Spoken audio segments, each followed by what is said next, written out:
Folks, drama bin drama arap drama. This week, starting today, Monday 17th of September, it is going to be quite an explosive week.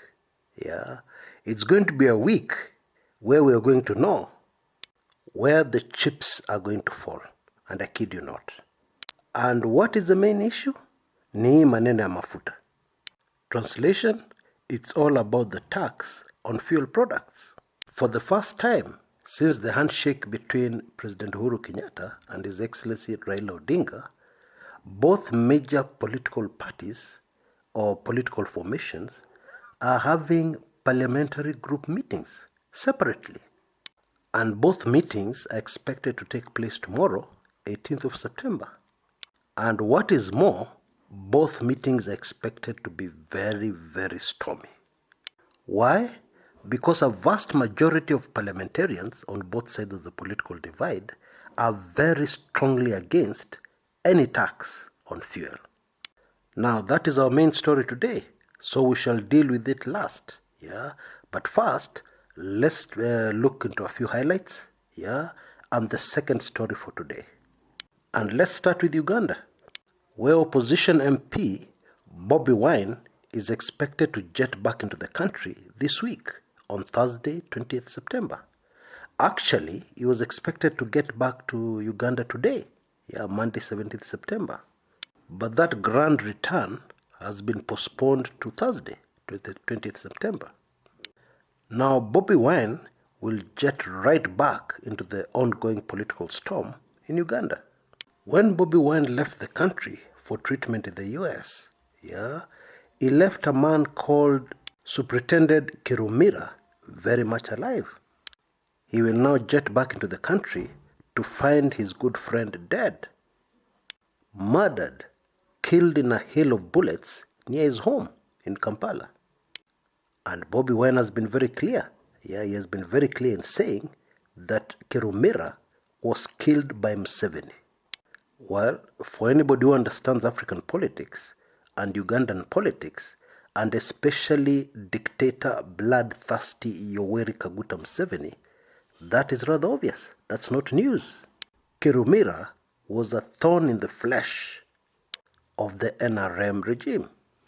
His brutal assassination was hardly a surprise, although there are those analysts who thought that Museveni had finally woken up to the reality of his situation and stopped his old habits of gunning down, killing, murdering any opposition to his dictatorial government. You know, there are very many Ugandans who have lost their lives in a hail of bullets, and the Museveni government appears to be very relaxed. Because ordinarily, if the government had nothing to do with these killings, they'd be very worried. They'd go out of their way to find out who are these assassins, gunning down people so frequently. It is rather obvious it should be a matter of national security, because the next person they may decide to gun down would be the president, or maybe his deputy president. So if they were innocent, that is the right reaction. But what reaction are we getting from Kampala? Oh, they're very relaxed. Of course, they'll say all the right words. We're investigating. We will investigate. We'll bring the culprits to book. But all that is cheap talk. Because meanwhile, no investigations are going on. Because after all, how can the government investigate itself? It's totally responsible for these assassinations. And this is a great concern of many friends of Bobi Wine, many friends and supporters of Bobi Wine, especially non-Ugandans like myself, because you can't teach an old dog new tricks. And Museveni is very, very old. He can't be taught new things. The only tactic he knows, of dealing with opposition or dealing with harsh critics to his government is the bullet. And to make matters much worse, many analysts believe that the bullet that his driver stopped and passed on was actually meant for Bobi Wine. Mercifully, it has become very clear that the days of Museveni in power are very numbered. Last week, there was very heated debate in the European Parliament. And several key development partners of Uganda said that they would relook at their aid packages, at their development projects in Uganda, because they wanted no part in supporting a regime that abuses human rights.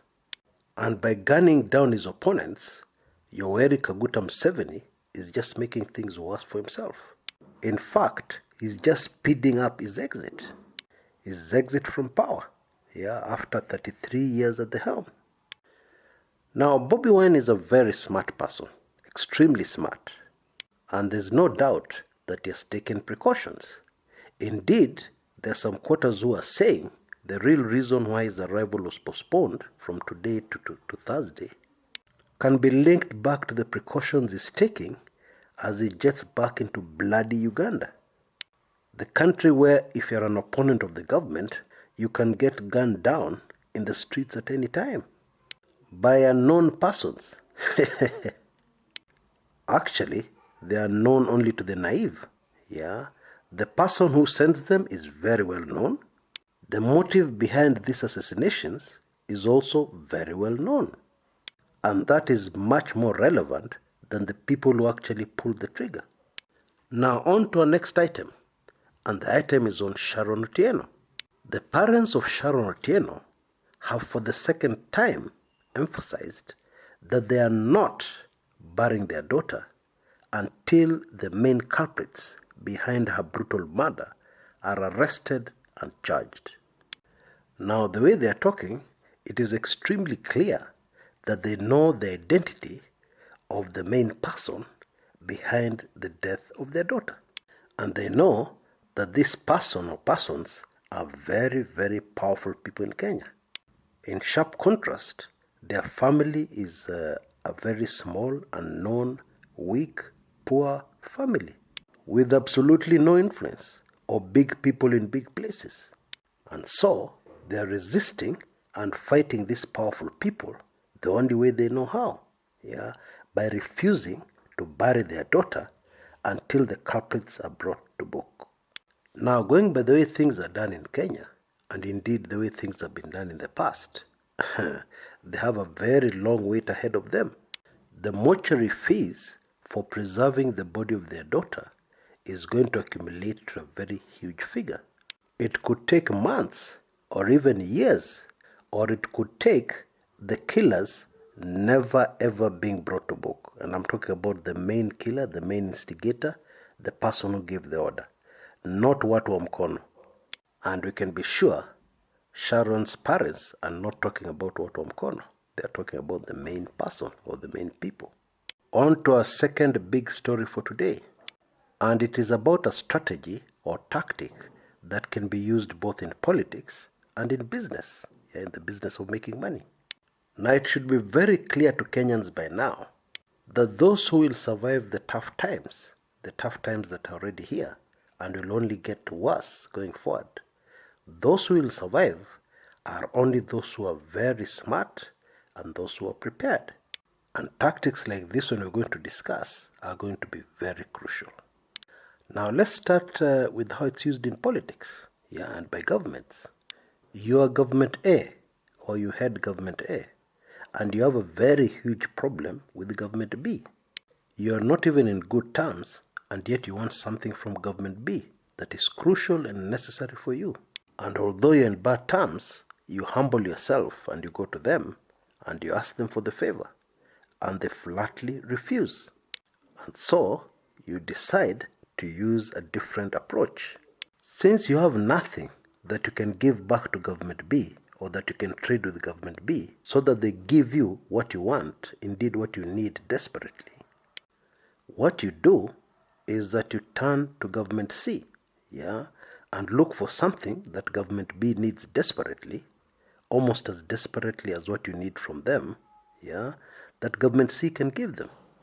Now, this is something that government B on their own cannot get directly from government C. Indeed, maybe they have asked and they've been refused. But you're in good terms with government C. So you go to government C and tell them, look, we need a favor from you, okay? We will give you X in return.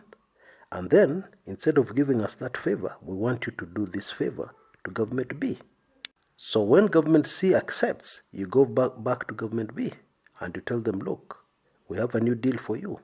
You have refused to give us this, but we have something here that you need, that if we can organize, I'm sure you're going to be able to give us what we want.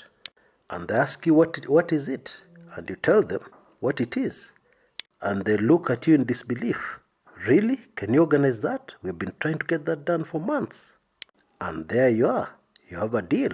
You organize for government C to do what you want them to do to B, what they desperately need. And B are very happy, to change their minds and give you what you want. In other words, you approach a complicated problem by looking at things from the point of view of others, before your own point of view. In other words, you use a third party to get to your main target. Your main target is government B, but then since direct can't work, you you get to them indirectly by bringing in a third party, that can give certain favors to government B so that they release the favor you need from them. Now let's apply it to a business. You want a contract from a school to supply them with desks.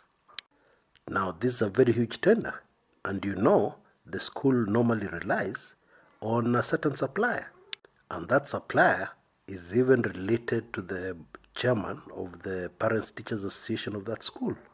And you already know you overcharges the school. You are very much aware of the fact that you can charge lower and still make a very good profit. But getting that tender is virtually impossible. And then you come across some interesting information. You find out that the school has a very huge problem with the swimming pool. Students have paid their fees for swimming instruction, but at the last minute, the hotel where they normally go for swimming has refused. The school has a huge misunderstanding with the hotel where that swimming pool is, where the students normally go for their lessons. Now your wife is a sister to the owner of that hotel. So you talk to your wife and she talks to her sister. Done deal. So you walk very confidently to the school and you tell the school, I want to supply with desks. And they tell you, no, we already have a supplier. And you tell them, by the way, I hear you have a very serious problem with the swimming. They don't even think to ask you, how did you find out that? Instead, they start sweating immediately. They start saying, yes, that is a very serious problem. In fact, we have tried everything. We don't know what to do.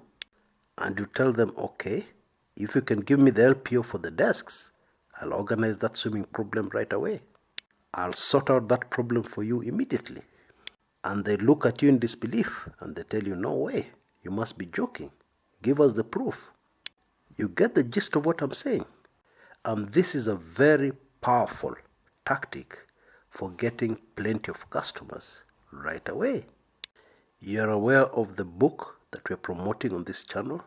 Indeed, we have a very excellent package, where if you pay only $2,500, or $25, you'll get this amazing ebook, with tactics like the one we've just discussed, which don't cost you any money. They just require skill and brains and great ideas, which are going to be crucial going forward in Kenya and indeed in many parts of the world because times are tough. This ebook can be in your inbox in seconds, and you'll not only get this ebook, you'll also get another great ebook we have called 101 Brilliant Business Ideas That Will Thrive in Kenya or anywhere in the world. You will get that other valuable ebook for free. And not only that, you'll also have free advertising on this channel, so that once you have your idea up and running, whether it's an idea to improve your marketing and get plenty more customers, or whether even you want to start a brand new business, we'll be able to give you free advertising on this channel. And as you all know, this channel has quite a lot of traffic, very high traffic. We are talking about 21 million views and climbing. About 70% of that is from Kenya, within Kenya. And the other 30% is from Kenyans in the diaspora, people who have money, who can spend on various products, whether on their behalf or on behalf of their relatives still within Kenya. Yeah, so this is a great package that anybody who is already in business or anybody who plans to go into business needs to consider very seriously.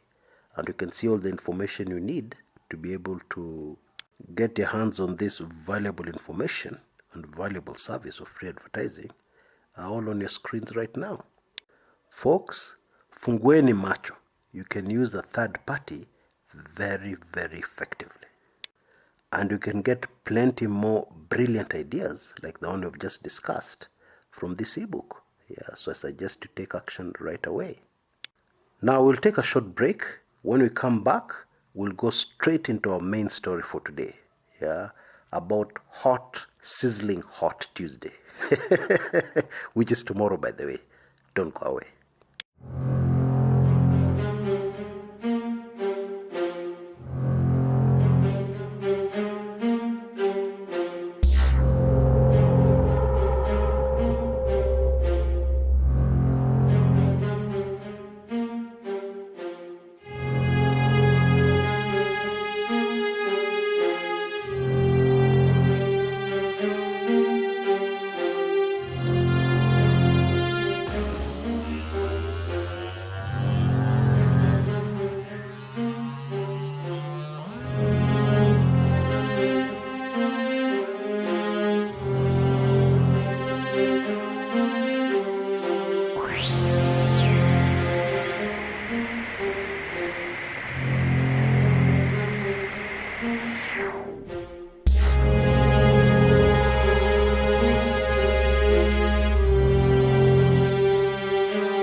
Now, in my previous video, I tackled the bombshell that was released in a talk show yesterday.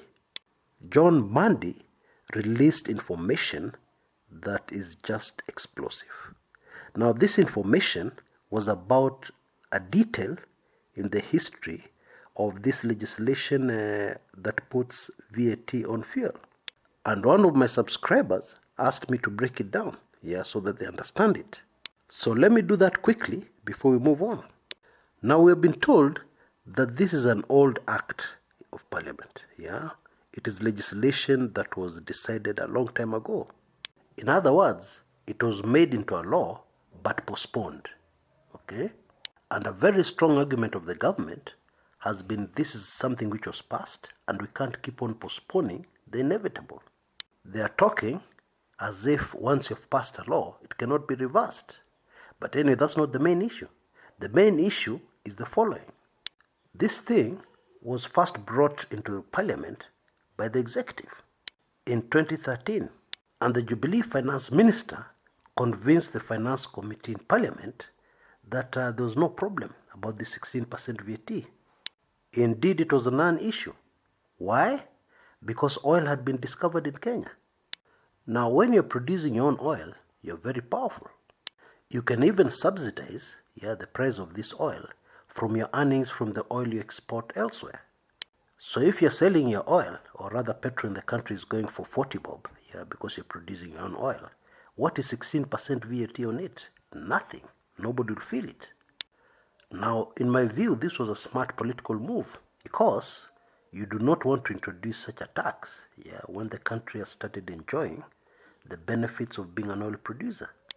You may not even have the political will in Parliament to pass such a law, to allow such taxation. So you pass such a law very early, but you put it in limbo, you put it on hold until that time when you'll start enjoying the benefit, when you'll start to enjoy the benefits of producing your own oil.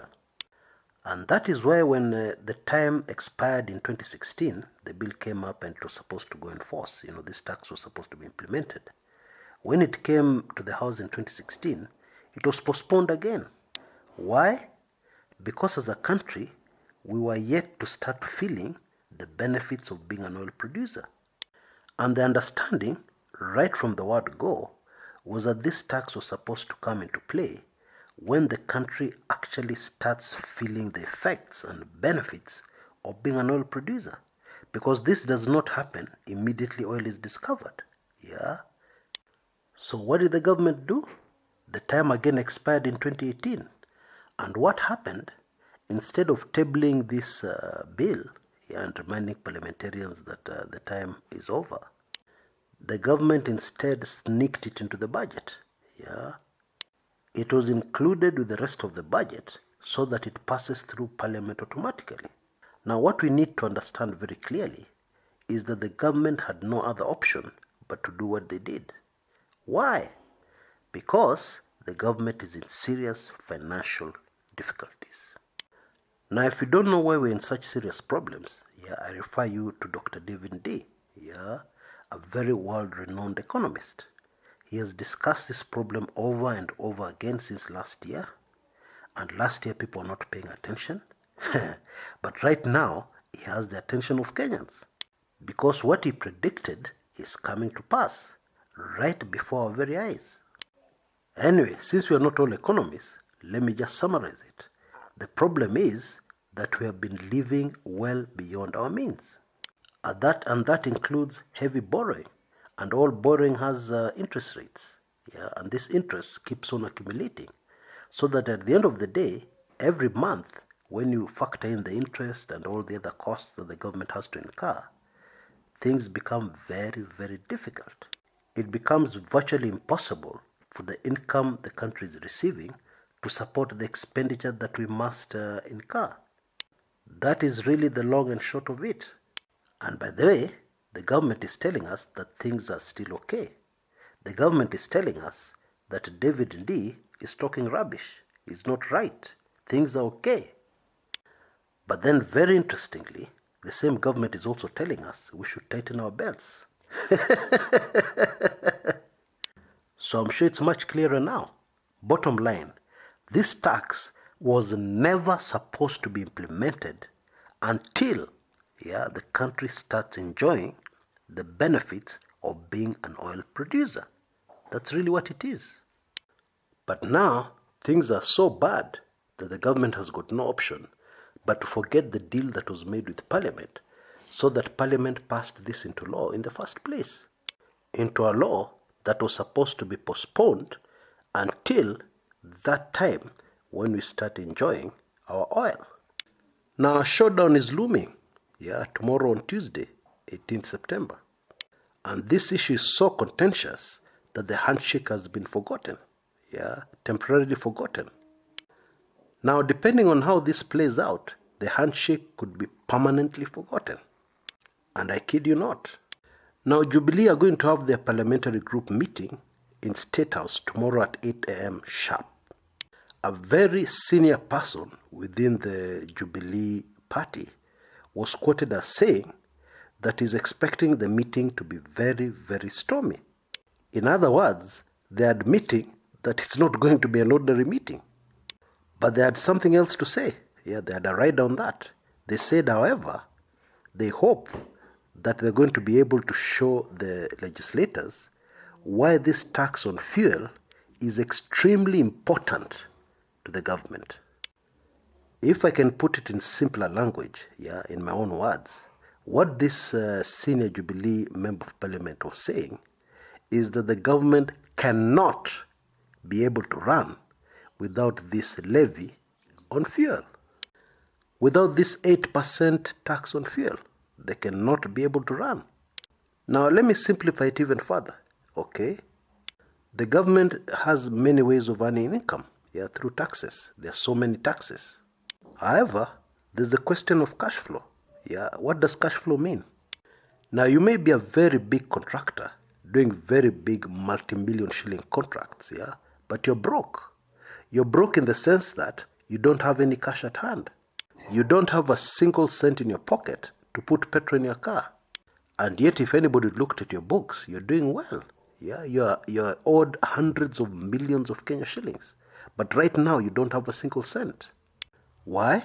Because that money has not been paid. So the ideal situation for you is that you have your big contracts worth hundreds of millions of Kenya shillings, but then you also have small contracts, bringing in 50,000, 100,000, a million on a daily basis. Now, in the same way, if you are to think of the government as an individual, petrol taxes daily. People buy fuel in large amounts daily. And so the cash flows into government coffers daily in huge amounts. Now, ordinarily, if we're not so stretched, the government would have reserves, and therefore cash flow would not be a problem. Taxes from the other things which are taxed daily would factor in, and there would be absolutely no problem. But then the fact that the government needs the extra VAT on petroleum products so badly just tells you very clearly that we're in trouble. So my guess is that the government is going to try to convince the Jubilee legislators that without the tax on fuel, we are done. The government will not be able to operate. And they'll also be told that really there's no replacement to the tax on fuel. There's no other product or service that can be taxed to solve this problem for the Kenyan government right now. There is nothing else that will produce the kind of cash flow that fuel does. My guess is that the NASA legislators will be told precisely the same if Raila Odinga attends that meeting. Now, the big question here is how these legislators are going to react. Let's start with the NASA side. Despite the fact that Raila supported this 8% VAT on fuel, the legislators have ignored him so far.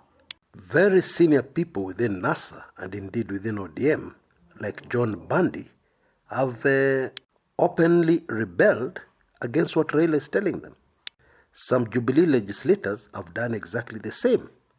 And to be honest with you, I don't think that they are not aware of the information that I've just given you. I'm sure they know. So will the MPs fall into line and support the government, and by extension the handshake? Or will they give the answer the middle class is giving the government? The middle class are telling the government, you guys caused this problem by overborrowing, okay? Sort it out. It's not our problem, it's your problem. And don't dare try and sort it out by raiding our pockets which are already overraided in terms of taxes. Don't even go there. That is precisely what the middle class are saying. Now let me risk my neck and try and predict what's going to happen. The legislators need a majority. Actually, they need at least 233 members to overturn the proposal of the executive, and that is to cancel this 8% VAT on fuel.